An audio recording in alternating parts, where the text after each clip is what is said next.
we are at the Thrill or Chiller Film Festival in Grand Rapids, Michigan, and I have Tyler Glodt, writer, producer, director, actor from Buckwild. Yes, Buckwild, not to be confused with the canceled MTV reality television show.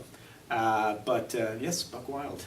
Very cool. Yeah. And you're from Plainview, Texas? I am. I'm originally from a little town of 24,000 people between Lubbock and Amarillo in the panhandle of Texas. And I went to school in Austin and since moved to Los Angeles. So, but I go back to Texas quite a bit. How did you become a writer, producer, director, actor? I went to film school like I'm sure so many do, and kind of when I was in film school, things were kind of starting to change.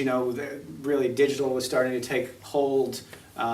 People were shooting on like 3-chip cameras and things like that. So, but it was still in its infancy. So I felt like I got kind of broad strokes of filmmaking, but it was really kind of once I left school and started working with friends and stuff, really learning the craft of filmmaking. And when you're doing it like that, you kind of have to learn all aspects of it. And that's the great thing about nowadays. You can, with the proliferation of technology, right. You can get a camera, you can, get editing software, you can even learn effects, So learning every step of the way is just kind of something that I just kind of came into out of necessity of having no money for little shorts and things, and being like, well, okay, I'll just have to just figure it out and do it myself, which is fun because it's it's all, I think every step informs upon something else. So editing, if you kind of learn what works and what doesn't work, and right. you edit, that really helps you in directing, because when you're there you can okay, well, am I getting the coverage that I need? Am I selling this? Do I know it's going to work in the editorial? So I think it's actually really beneficial that you learn this process, and I think that's why you see so many great people come out with short films and things, because they are learning every process along the way, and they're learning by trial and error, and they can go back and see what their mistakes are. As opposed to just doing one job, they've been able to kind of be a part of all the jobs, right. and then kind of know what works and what doesn't work, and can really put out some great stuff. So, is this your first feature? No, this is the second feature film that I've done, and I've done a bunch of shorts and music videos, and this What was your first? So the first one I did was the Eaves. It was a kind of a horror film. Actually takes place in the same location. So is this a sequel? No, the two have nothing to do with it. The Eaves was a very, very much so a learning experience. We learned a lot of lessons. Needless to say, we weren't terribly pleased with the outcome, and we kind of, we ended up kind of getting involved with some people that kind of just didn't. It really kind of ruined the filmmaking experience for us in a way, because of different attitudes and egos and things like that. So we were like, we really need to do another movie, and this time we want to do one, the way we want to do it. Right. We want to really just kind of get back to nuts and bolts filmmaking with, just getting a bunch of people out there and it being a fun experience, being right. a fun movie. We're not trying to make Shawshank Redemption. We're trying to make something that's fun and that people are going to right. enjoy, and that the crew will enjoy, because it's kind of silly in spots. So. So never mind the Eaves, right? Never mind the Eaves. Didn't happen. Your first movie, Buckwild. First movie. Yeah, no, I definitely am pleased. We definitely are pleased with this, and it's been a labor of love. It's taken 3 years to go from shooting it to post, and having to go through just the process. There's a lot of action. There's a lot of gunfire, and there's a lot of blood, and we used a lot of practical. Almost all of our effects are all practical. Mm-hmm. So, but going through those steps, even sound design was so important. I love seeing right. Raimi's movies. And just sound design to me is just so very important. It's that actual third layer that gives you that three-dimensional world, and especially in a movie like Buckwild, where there's a lot going on, and the music is almost a character itself, making sure that you've got that sound design just right, so you can really immerse the audience into the experience, and that they can really get swept away with these ridiculous characters, because they are so ridiculous. So you want to put them in this world. You want them to feel like they're in this little town called Buckwild Ranch. Oh yeah, music can make or break things. Yeah. I sometimes find myself, if you turn the sound down, you go, well, this is stupid. Then you turn the music on, it's like, dun, dun, and it's like, Yeah. So it's great. Watch a really scary movie that really scares the crap out of you, and then watch it again with no music, and you just it's amazing what it can. It's like, okay, you're walking down the hall, yeah, big deal. Yeah. yeah. I mean, just droning music, especially in horror, you know. Oh yeah. It's great. Yeah. I one of the scariest scenes in a movie I saw last year at Shriekfest out in Hollywood was, I think it was last year, the music just stopped. Yeah. And I jumped. Yeah. Because it had been like, I figured, it stopped and something was going to happen. And it was like, no, just the music stopped. It's like, ah! Well, it is interesting because sometimes, you can, even sometimes when there's when there's just nothing and it's just, it's just ambient sound. That also, I mean, you can see great movies, even like I was watching Jurassic Park recently, and that whole sequence where the Tyrannosaurus Rex comes in and he gets on the car and he's getting those kids. If you there's not really that much music in that scene, and it's got such great suspense. I mean, it's Spielberg, but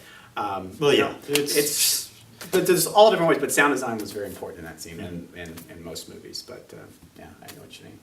So Buckwild, what does buck mean in this context? Buck is a male deer, and hopefully, if you're hunting elk, you want a deer with a lot of points, a big antlers, and these guys are going on a guy's hunting trip. So they're wild about the bucks. No, not really.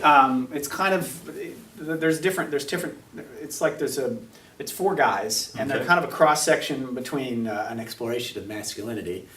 So one of them, that's being really ridiculous and cerebral, but one of them is very machismo and macho and kind of like gung-ho, and then there's kind of like your Tom Hanks everyman who's kind of, the nice guy finishes last, and then you've got someone who's a bit more metrosexual who, doesn't like to see what happens, doesn't like to see, doesn't want to kill an animal but will, eat a burger, and then you've got, kind of a real sleazeball type of guy. So you've got kind of like this spectrum of guys thrown together. So it's all guys. It's all guys. No women. Well, there are a couple women. My mother tells me, unfortunately, this movie is not very fair to women, and I have to make it up to them in the next movie, just because they're kind of.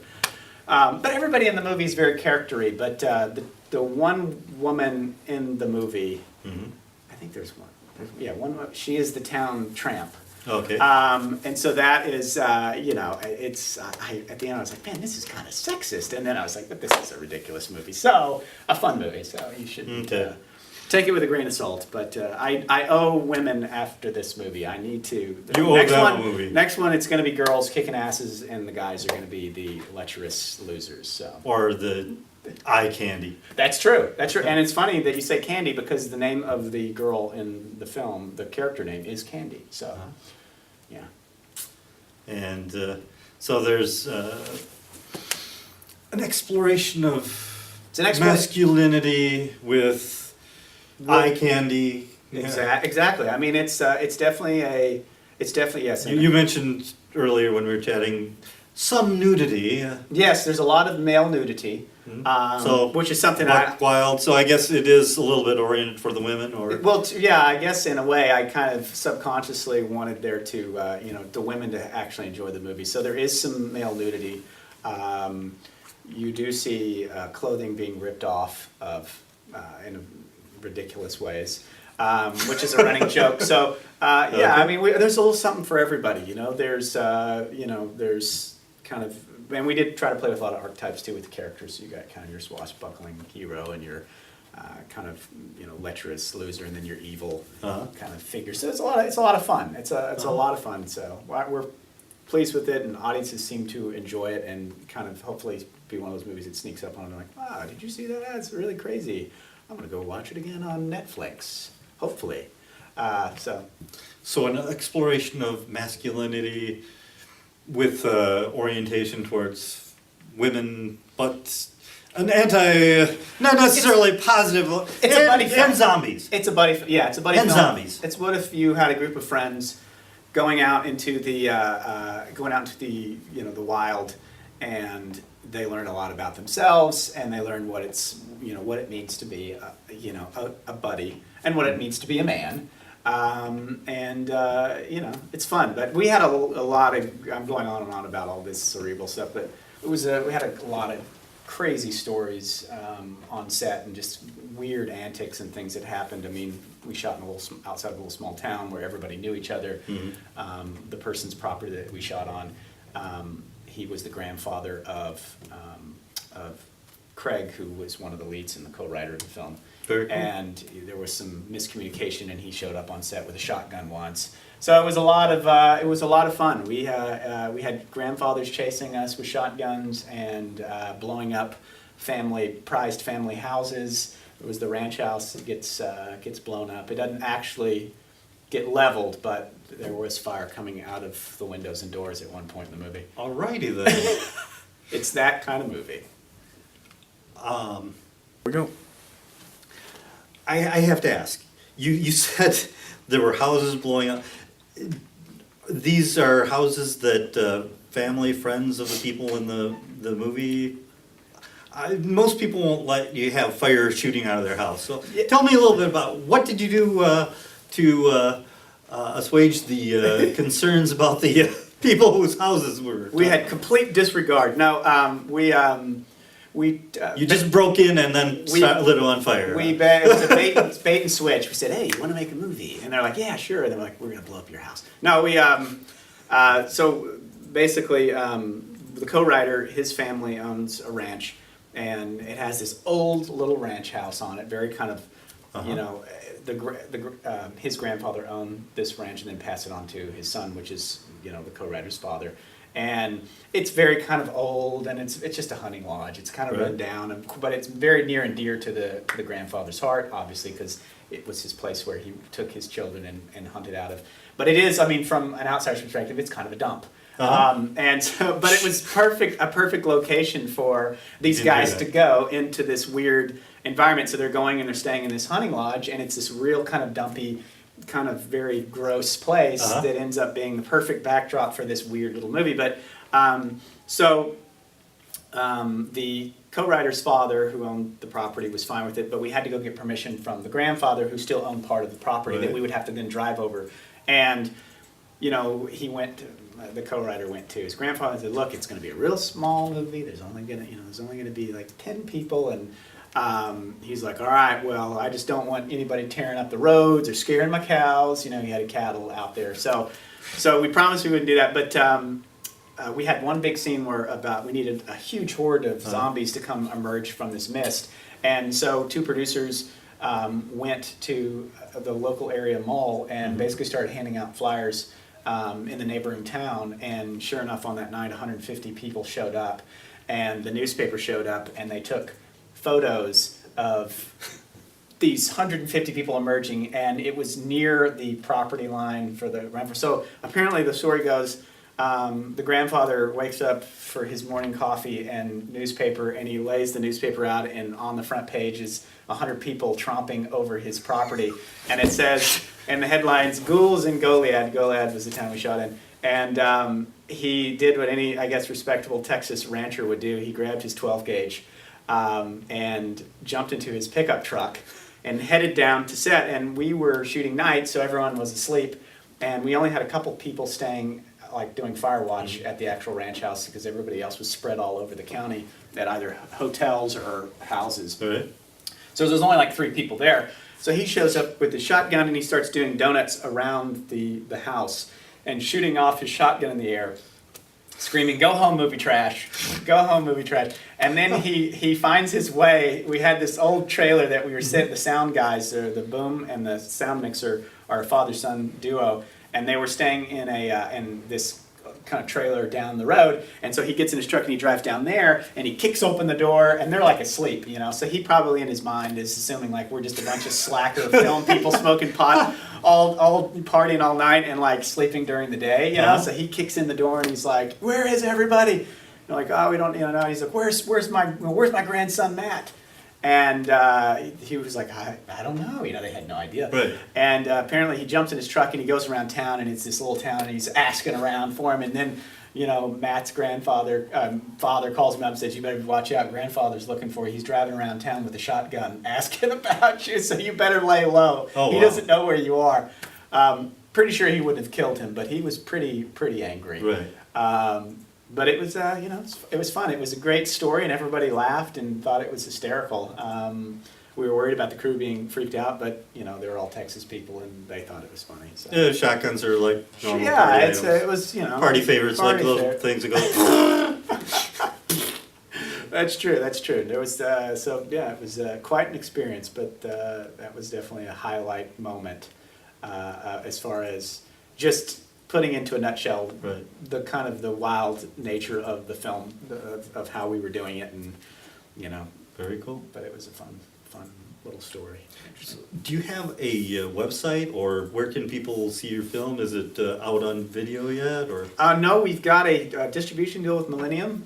Excellent. And so we should be getting, we should be having a release date soon. I'm assuming some maybe in January or February, but we're not 100% sure yet. The website is www.buckwildmovie.com, I believe. There's also a Facebook page where you can get updates. I know too that there's going to be kind of a college tour that's going to take the film. A company called Hogan is going to be taking the film to various college campuses and playing in the Awesome. theaters. So Very cool. hopefully, you know, and we feel like that's the crowd is you know, college guys that you know like to see kind of crazy movies and have fun with their friends, and so that's kind of what we're hoping to kind of pick up a little steam. And excited to be here at Thriller Chiller and had a great experience so far. Everybody's been really nice, and it's nice to get out of California and see actually the changing of the seasons. Awesome. I was driving down, I was like, wow, that's what leaves are turning yellow. That's what that looks like. Instead of, I mean, I can't really complain because it's, you know, it's 75 and, you know, and Right. sunny and clear skies, but after a while it feels like you're kind of in a fake Truman Show-esque world in Los Angeles. You're like, God, if I could just get a rain shower, just some sort of like, Some change. yeah, some sort of change. I hate this beautiful weather. Yeah, it's such a pain in the ass. But no, it's great to be here, and we're excited. So Very cool. Well, thank you so much. And from the Thriller Chiller Film Festival in Grand Rapids, Michigan, this has been the World Review. Thank you so much. thank you so much. And from the Thriller Chiller